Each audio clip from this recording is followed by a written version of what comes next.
Wheelan Presley Funeral Home and Crematory, a proud supporter of WQPT, has been serving Quad City families since 1889. They now have live stream capabilities for viewing your loved one's funeral or memorial service.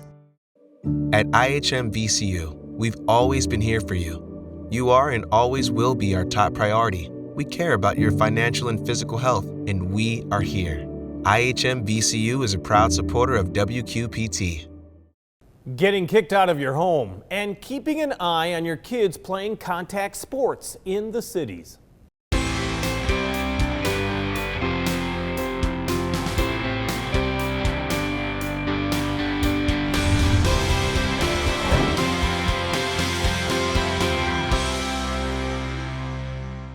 Parents are rightly concerned about their kids who are in rough and tumble sports. A Unity Point Health neurosurgeon new to the cities tells us about the latest research, why girls are often at risk, and what protocols are working and which ones need change.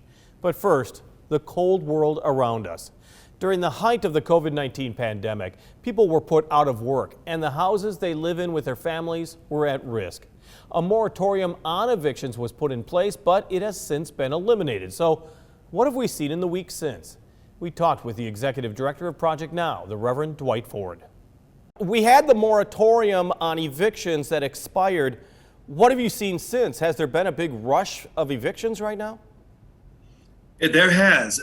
Many of these evictions, of course, have been caught up in the system and they could not be processed simply because the moratorium is in place. Now that the guardrail has been lifted, and we believe that the governor did the right thing by putting the guardrail up with the eviction, essentially moratorium. But since that has been lifted, even like today, as the course did its processing, there were 21 cases before the judge for eviction. 21 cases today. What is that usual?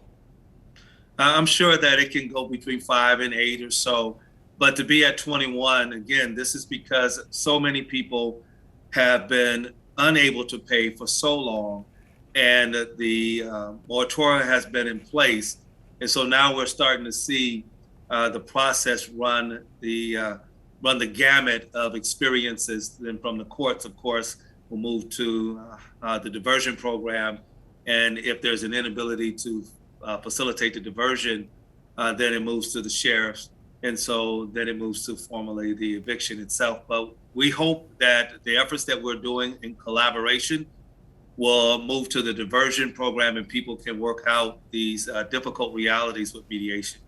Rock Island County and Cook County, two counties in Illinois that are unique because of, as you're alluding to, this eviction diversion program. Project Now, a number of organizations, along with the 14th Judicial Court, is all involved in this, trying to offset evictions throughout our county. The key, though, Reverend, is that the people that are facing eviction have to be a little proactive. Don't let it get to a certain point.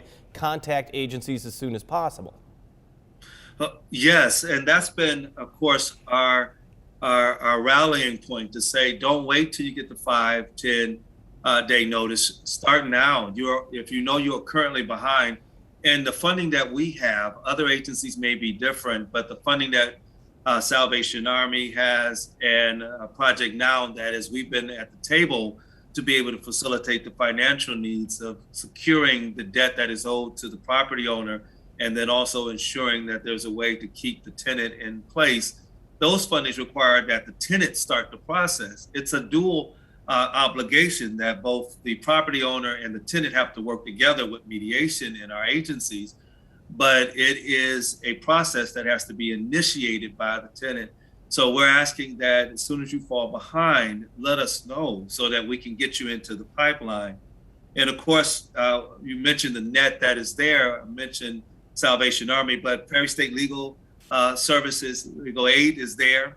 Their commitment has been so helpful and undergirding as we go through this. And the Rock Island County Bar Association, who has also been so important and vital to the discussion with attorneys and property owners as we go through these really difficult and turbulent times together. Because there is that legal backbone that's kind of needed in this process. Also, I mean, the diversion program really is not trying to say, hey, landlords are the bad people here. I mean, you're trying to find an equitable settlement.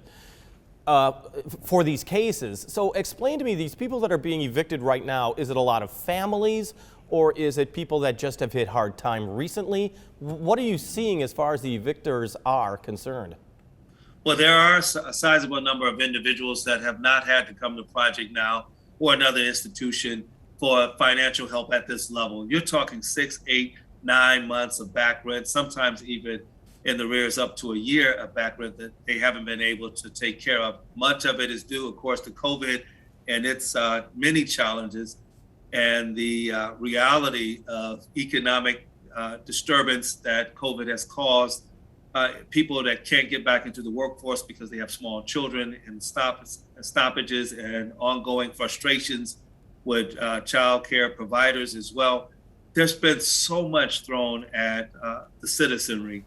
And no, our goal is never to paint a picture as the landlords are the evil instigator of all things bad. Neither do we want to paint the picture that tenants are shiftless and lazy and not responsive. This is just a perfect storm of challenge. Our goal is to support both sides. Small business, property owners, essentially, are the engine of economies to all communities. And then, of course, housing is the anchor to all of the opportunities in a community. So if you secure adequate housing, then people can think about education. They can think about their employment in a very real sense of long-term opportunities.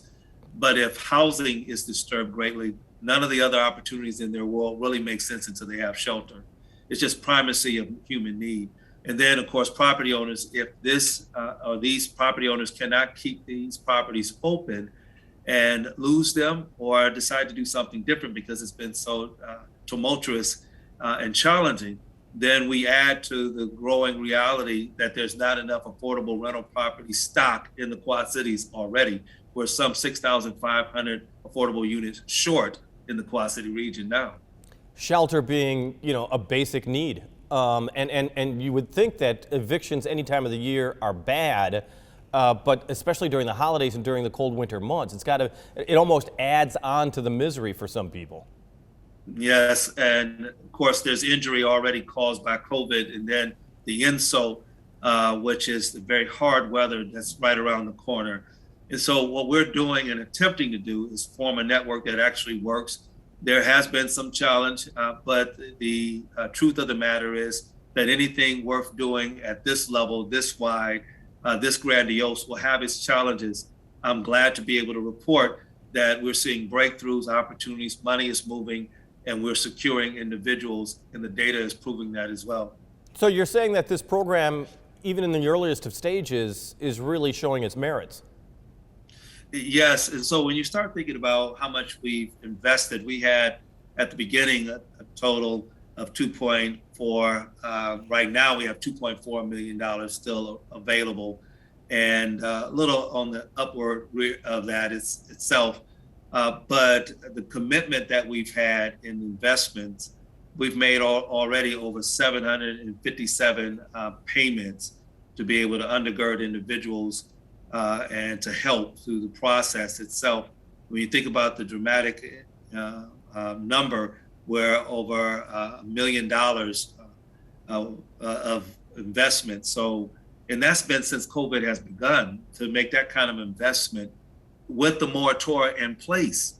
Some of the monies we couldn't invest because of policy, and it had to be a last resort.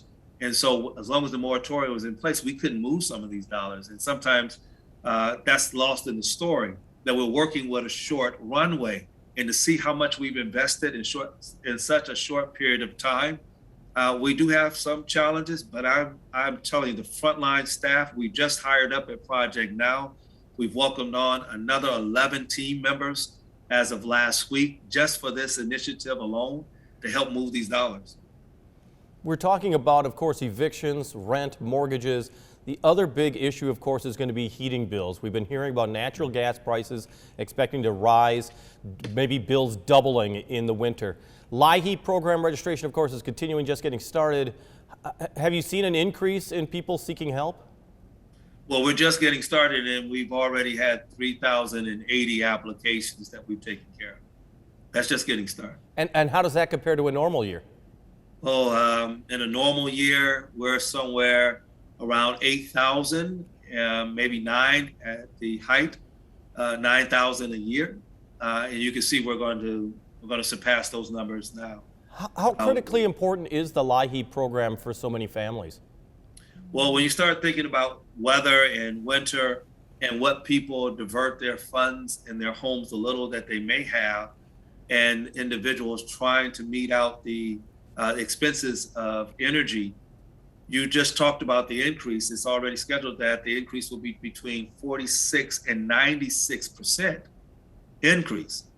Our funding that has come in to offset that is at 38% more funding for LIHEAP. So we're doing as much as we can for as many as we can for as long as we can in this area, because if people don't have adequate heating in the winter, very bad things happen to the human body when the heat is not at the level it needs to be inside shelter. Now, is LIHEAP a first come, first served type of program? I mean, do you have to get involved as quickly as possible or else the funds dry up? Right. It used to be before COVID that we had preference stages, so seniors and other preference state. But since COVID, it has become a first come, first serve. And so we serve as many as we possibly can. And right now, just to give you, we talked about some of the great effort that we're doing. Some of the programs that we have in the state level that is taking far more time than here, but it's still too long for an individual that's in an emergency. For our rental assistance program through the eviction diversion program, 30 days. And so we're telling individuals, call back tomorrow so that we can start, because we can't even get you an appointment in 30 days. Same thing with LIHEAP. We're at now 30 days. So people are in need, and that just shows how much challenge is out there, but we're getting them. When I say we're 30 days out, that means every single individual that works in those divisions have a full day appointment talking to somebody about their energy needs for 30 days. 30 days at work are already filled up with people to talk to and to route and run their applications. That's why we increased staff. We found a way to augment the team, getting people very quickly up to speed, agile and able as our frontline workers are to be able to serve alongside the team that has been in the throes of this since the beginnings of COVID. So I'm hopeful, I'm encouraged by what's happening. And at the end of the day, of course, we'll wait to see where the final numbers are, but I don't have to wait till the end of the day to know we're making a change. When you get the call or when people stop in and say, thank you for what you did for me and my family, you made a world of difference. We didn't know what we were going to do. That's enough to give us strength for the next day. It is obvious that the need is there, and it's obvious that you feel that you're filling the need. The safety net's so important, but are you worried that there are people that aren't going to make it through that safety net through the winter? Well, one of the things, as I understand, the commitment has been that the separation from the utility services are often delayed during the winter months. That doesn't mean that people won't try to self-regulate and turn heat down and try to figure out if they're going to spend it on medications or the utility bill. It doesn't mean that people may not empty out accounts trying to stay current and not go into arrears and damage maybe their credit scores and things they've been working at for so long. Yes, with the reality of a endeavor this large, unfortunately, there may be some that fall through the cracks, and that's why we're slowing down the process. We're working with institutions, agencies, individuals to get the word out. We're trying to double back around and circle again to make sure that if someone is still dangling in the net, we can keep them in. It's very hard work, and I don't envy all of the individuals that have to take the calls and know that this is an enormity of task and responsibility. But I will say this, that the individuals that work in institutions like Project Now and others, Salvation Army, they sign up for this commitment and know how important this work is. And so they enter into it each and every day, knowing that there are people that are falling and that the net has to be stretched wide enough and enough hands on the net to keep people from falling through the cracks. And in the event that someone or some families are falling through the cracks, then we have to do double work to make sure we get them back into the net so that they will not, so to speak, injure themselves in the fall. Our goal is to keep people on their feet as long as we possibly can. The executive director of Project Now, the Reverend Dwight Ford. In a moment, what to watch out for in your student athletes. A neurosurgeon explains the latest science. But first, Laura Adams has ideas for you in the days leading up to Christmas as we get ready to go out and about. This is Out and About for December 2nd through 9th. The LULAC Club is holding a coat drive December 6th. Show the love and donate a coat. Shop local at the Holiday Shopping Makers Market at Iron and Grain in East Moline. And join all the fun at Christmas in LeClaire December 4th. Attend Yule Marknad in Bishop Hill the 4th and 5th, while Christmas in the Village of East Davenport takes place the 4th from 6 to 9. The Dear Wyman House is decorated for Christmas and it's free the 3rd and 4th. The Hauberg Estate is hosting Winter in Bloom, a holiday open house the 5th from 10 to 5. Riverbend Bronze Christmas Concert at St. John's United Methodist Church is the 3rd at 7. Quad Cities Saxophone Christmas returns the 4th at Dillard's Court at North Park Mall at 1 o'clock, while the Quad City Symphony presents Masterworks 3 English Serenade at the Bartlett Performing Arts Center the 4th at 2. Christmas at Augustana performs at Centennial Hall the 4th and 5th at 2. The Redstone Room presents an evening with Keller Williams the 4th at 8. Plus, Irving Berlin's Holiday Inn is at Music Guild running through the 4th. Every Christmas Story Ever Told and Then Some performs at Richmond Hill Barn Theater through the 11th, and A Christmas Carol on the Air runs through the 12th, while Weisenheimer celebrate their 10th anniversary in long-form comedy on the 4th, both at the Black Box Theater. For more information, visit WQPT.org.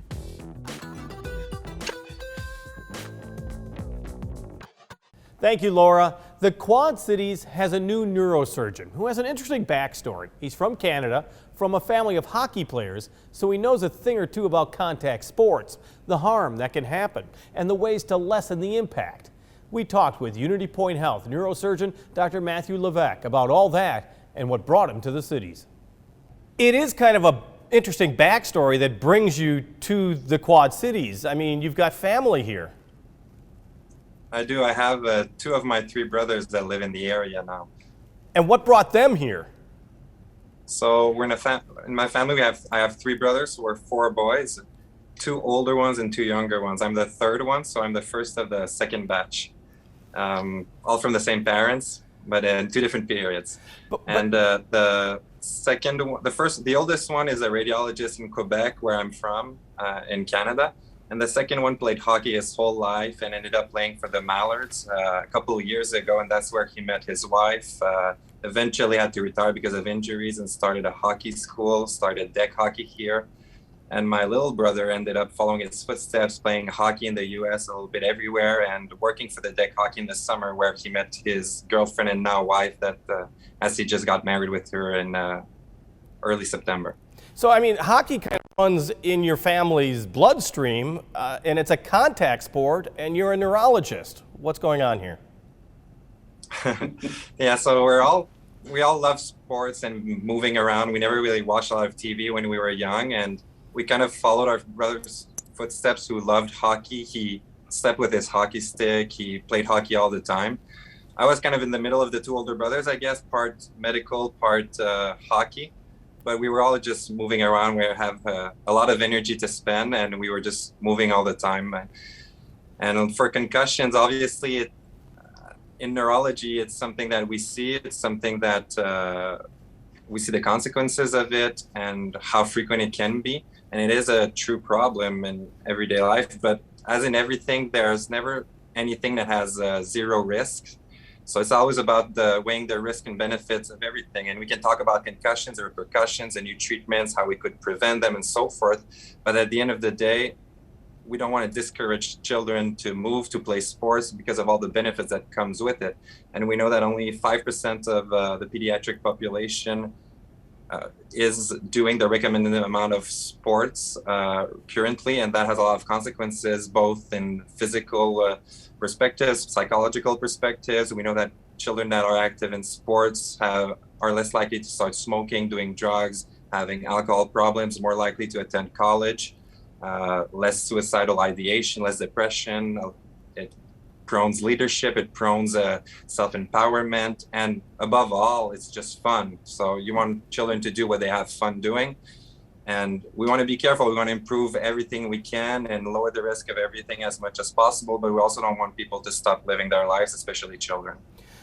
As a Canadian, you're very involved in hockey. You're going to learn a lot more about American football. But as far as American football is concerned, there's some real concerns among parents about the contact sport that it is. You know from hockey as well. There have been a lot of steps towards making equipment better and to make the sport safer. Are there areas that you still would like to see? There are, and to be honest, a lot of the improvements turned out to be not as good as we thought they were. We know that the helmets are really good at protecting from penetrating injuries, but that's not what causes most concussions. And in football, it's more going to be an impact or sometimes a direct or an indirect blow to the head. And first off, what is a concussion? It's just a temporary dysfunction of the brain that results from direct or indirect change of velocity or kinetic energy to the head. So basically you want to see the brain as a jello that is bathing in a liquid in a glass. So if there's going to be a sudden acceleration, deceleration, the container might stop, but the jello inside can keep moving, and that can create an impact that could lead to the concussion. So right now the helmets are good at preventing penetrating injuries, but not so much at controlling those change of velocity, acceleration, deceleration injuries. And although it's still good, we estimate that the protection is about 20% right now of typical football helmets. But there are some more recent studies for improved helmets that are working on those aspects. And if we implement those kinds of helmets, those kind of mouth guards, then we can really lower the odds of having those concussions. The other aspect is just positioning. You want to limit the unnecessary risk of having a concussion while keeping the people playing and having fun doing the sport. But what can be prevented should be prevented. And just looking at how, for example, football, which is super big in the US and a fun sport and people love it, but how they position themselves is head first, which could probably be improved. And just slight changes in the positioning and how they receive and give the hits could probably lower significantly the risk of concussions. And although children have a lot of risk of concussions, and we know that we estimate 1 to 2 million children of pediatric age will have concussions per year in the US, the higher the level, the higher the odds of having consequences from those concussions. For example, one of the most feared long-term complications of concussions is chronic traumatic encephalopathy, which has gained a lot of popularity in the last couple of years. There's been a movie on it with, I believe it was Will Smith that played in it, but I might be wrong on that part. But it has gained a lot of popularity, and we know that about 20% of professional boxers will develop that condition, which is not negligible at all. It's dementia or a cognitive disorder with a lot of consequences on the lives of the people who suffer from it. But we do know that the odds of getting it from non-professional boxers are significantly lower. And it's more so the amount of bouts that will increase the risk than the amount of knockouts. So it's not necessarily the severity of the hit, more so than the accumulation that appears to be the predominant factor. Now that's interesting. But not only is it, like we talk about equipment, the other thing, especially for kids, is the recognition. I mean, the coaches or having somebody that knows what's going on, that if there's a hit, there's a certain protocol. Because there used to be a time, okay, you got a little woozy, shake it off, you'll be fine, be tough. That's not necessarily a good idea. It isn't, and we kind of fell maybe to the other extreme at some point wherein we might have been too cautious. So the old treatment were to be, you had a concussion. Well, first step, we need to recognize it, that's for sure. But once it was recognized, we told people to go and rest in a dark room for a while. And that's really not something that we would recommend nowadays. We know that that's makes the condition worse for patients. It increases anxiety, depression.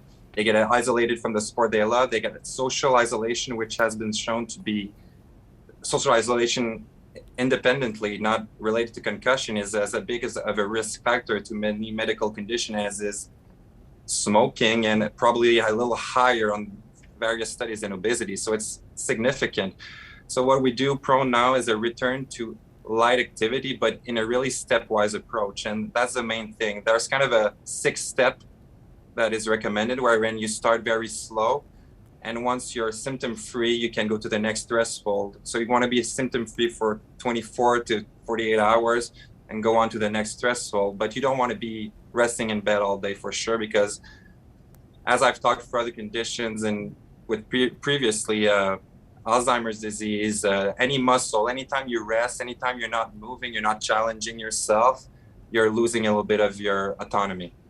One other area, of course, is that when you're talking about sports and concussions and injuries, you're always kind of thinking of boys or young men, and we always forget about women and young girls who actually suffer differently and sometimes are really underdiagnosed.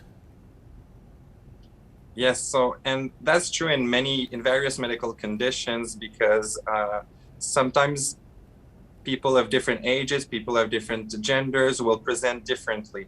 And there is probably some form of sexism because we relate more contact sports to men back in the days, and that's not true anymore.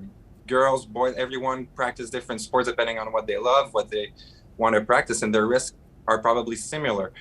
So we also know that like sports such as soccer, which weren't previously associated with concussions as much, have been shown to be associated with a lot of concussion and being actually moderate risk for concussion because of the hit to the head with the ball that are repetitive. And like I said, it's not so much the intensity probably as the repetition of the hits. So I think we have to be better at recognizing it. And we do know that sometimes it will show with symptoms that are different.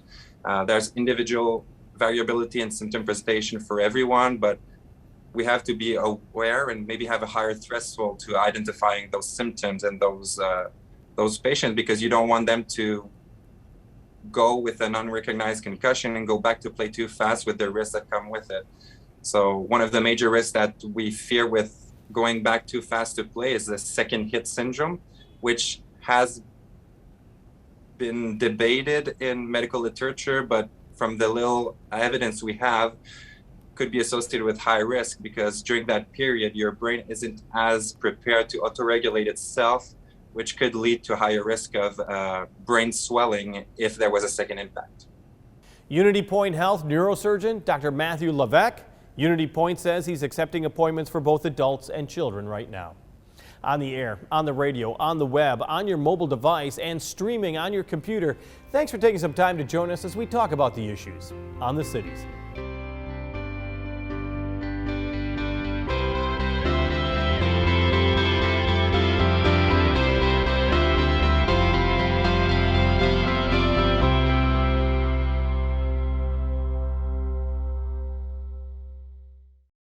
Whelan Presley Funeral Home and Crematory, a proud supporter of WQPT, has been serving Quad City families since 1889. They now have live stream capabilities for viewing your loved one's funeral or memorial service.